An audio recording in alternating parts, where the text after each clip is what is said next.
Yeah, hello everyone. Myself Maruti, welcoming you all to this math video session. In this video, I'm going to explain a sum from trigonometry with all the logics, what are all we can deal. Okay, so the question goes like this: cot theta minus cos theta divided by cot theta plus cos theta. He wants the answer in terms of cosecant minus 1 by cosecant plus 1.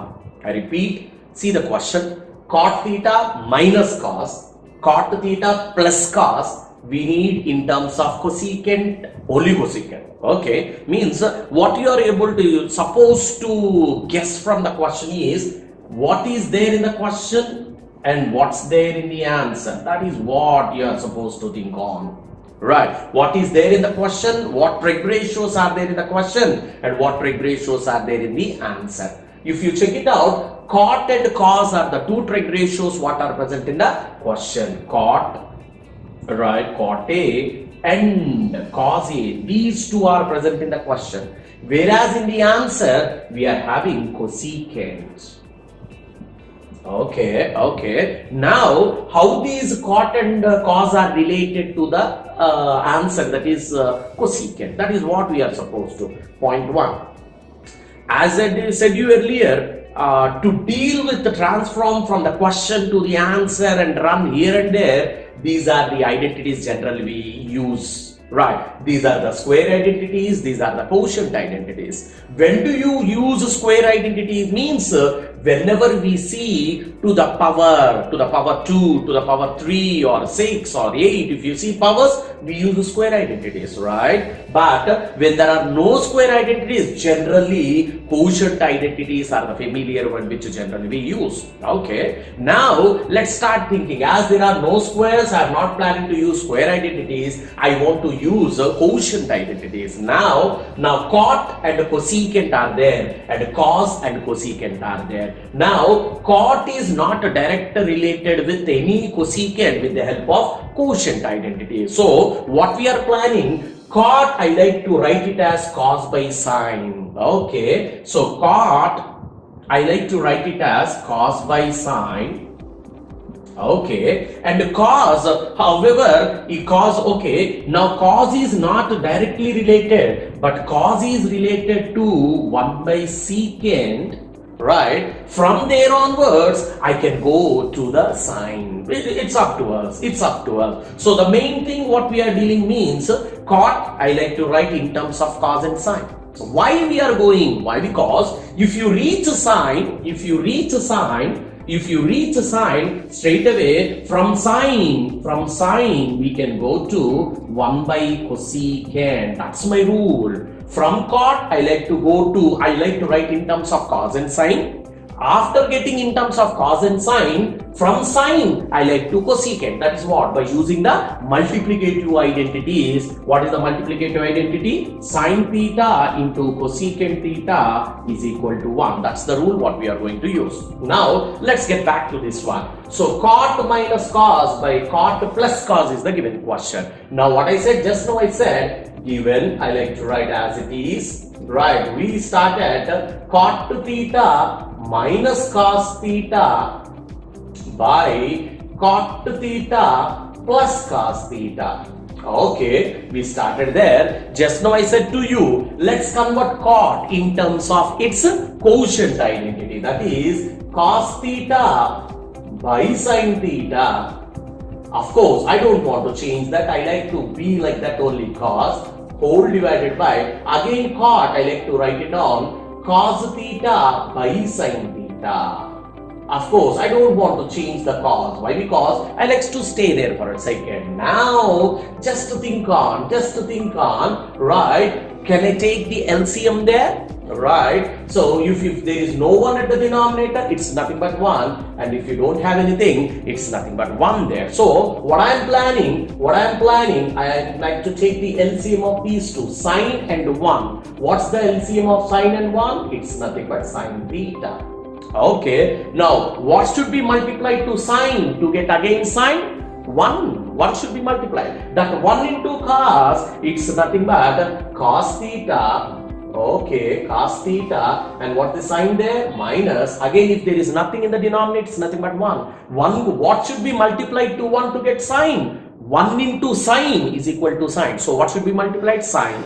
Means 1 goes in sine, sine times. Sine into cos, it's nothing but cos theta into sine theta. Okay, I got I took the LCM for the numerator. Let's do the same thing for the denominator. Sine and 1, what's the LCM? It's nothing but sine there. Okay. Right, now sine goes in sine, same goes in same one time. 1 into cos, it's nothing but cos there. Okay, again the sine is plus. Now what should be multiplied to 1 to get its sine? Sine should be 1 into sine is equal to sine. So what we have multiplied to 1? Sine. Sine into cos, we go for cos theta into sine theta. Okay, this is what we got. Now still working on that. If you check it out, cos is there here and cos is also present here. If you check it out, this is cos and this is cos. Here also this is cos and this is cos. I can take cos as common. If I take cos as common, let's see what we get. If I take cos as common, what is left over there? If you remove cos there, we'll be getting 1 minus, if you remove cos, what is that? Sine theta. Okay, right. Of course, we should not forget the denominator there. What is that? Sine. Whole divided by, now again in the denominator we are having sine here. Okay, now what's there in the numerator? It's nothing but cos theta. I took again cos common there. 1 minus 1 plus sine theta. Okay, now if you check it out straight away, the sine and the sine gets cancelled and the cos gets cancelled here.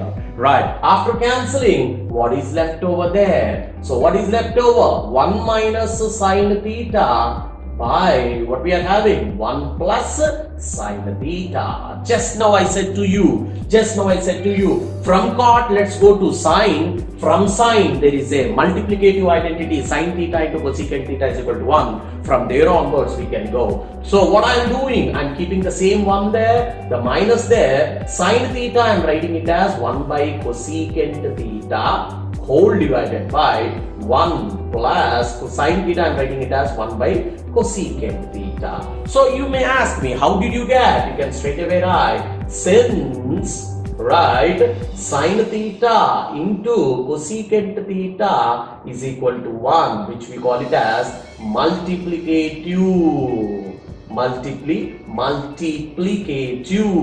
identity. We are using that. Now again what to do? Now the question, the answer we got in terms of cosecant. Now change here and there to make it. So what we can do, going for algebraic stuff, numerator and denominator addition or subtraction, we take LCM. The whole divided by here, this is here, and the LCM here is nothing but cosecant theta. Now if there is no 1 there, 1 goes in cosecant into 1, it's nothing but cosecant theta. Okay, the sign minus is here, same goes in same, 1 time, 1 into 1, it's nothing but 1. Again, take the LCM in the denominator, it's nothing but cosecant theta. Why did you get it? Means if there is no 1 and cosecant, LCM is cosecant. Now what should be multiplied to 1 to get cosecant? Cosecant into 1, it's nothing but cosecant theta. What is the sign? Plus. Same goes in same, 1 time. Always remember, same goes in same, 1 time. 1 into 1. Okay, now if you check it out, it's straight, there is no need to think. Cosecant and cosecant gets cancelled, and what is left over with us? It's nothing but cosecant theta minus 1 by cosecant theta plus 1. Right, hope you understood. We got the answer. Therefore, right, cot theta minus cos theta by cot theta plus cos theta. We got the answer as cosecant theta minus 1 by cosecant theta plus 1. This is what is required to be proved, and it's hence shown. Okay, straight away simple logic. What's there in the question? We have cos, cot and cos. What's there in the answer? We have all cosecant. We don't have any power 2. We don't have powers. That's why we are not using square identities. We generally use quotient identities. So what I am doing, the cot I have converted as quotient and cos by sine. Again cot, cos by sine. I took the LCM. The thing is, we took common. Why did we took common? Means in the answer we are having cosecant. Cosecant is there means its reciprocal sign is there, right? What we don't want cos. Why? Because cos reciprocally secant and we don't want any secant here. Therefore, we like to get rid of cos. Why? Because there is no secant or cos there. So I took cos out and I got rid of the cosecant or cos. So what is left over? Sines. Now easy way, if you get to sine, we can go to cosecant. If you get to cosecant, we can go to sine. Why? Because they are reciprocals to each other. So I have converted into reciprocal by using the multiplicative identity, then I got the required one. Hope you in this channel, I have been placing both math and science videos.